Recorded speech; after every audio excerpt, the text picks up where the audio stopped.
letter in modern Jewish history, and it begins with 3 words: Dear Lord Rothschild.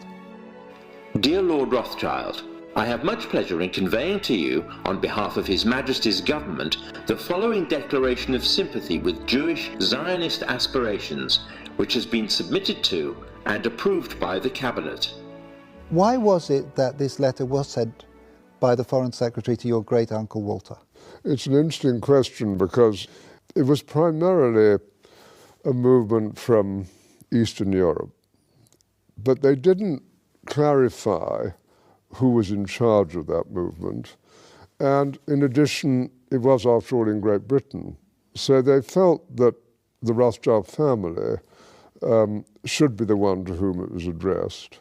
And Walter was Lord Rothschild, and he was a Zionist. And those really are the background reasons. So Walter received the Balfour Declaration, and I have a copy here. And I wonder if I could possibly ask you to read it for us. Yes, indeed. Yeah. I'm going to put on my spectacles to make sure I read it accurately.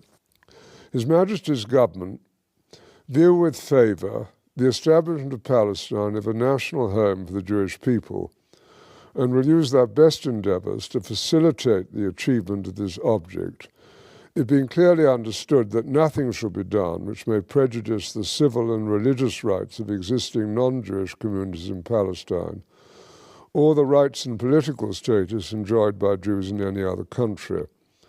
I should be grateful if you would bring this declaration to the knowledge of the Zionist Federation. Yours, Arthur Balfour. And here it is, the Balfour Declaration. What do you feel when you see it here? I genuinely feel it's one of the most extraordinary moments in the history of the Jewish people.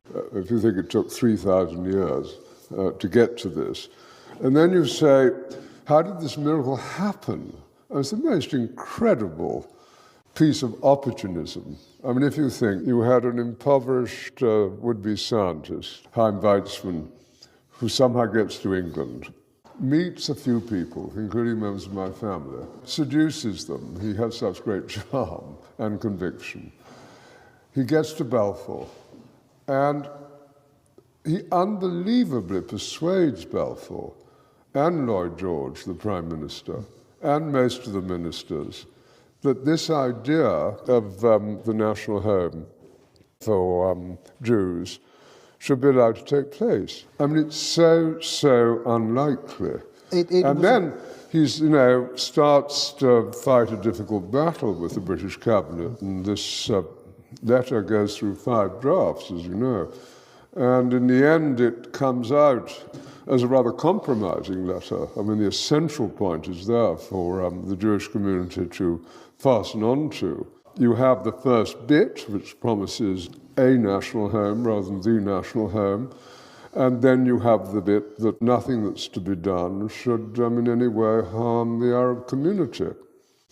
But you come back to the big point, which is that this is perhaps the greatest event in Jewish life for thousands of years. And it's a miracle.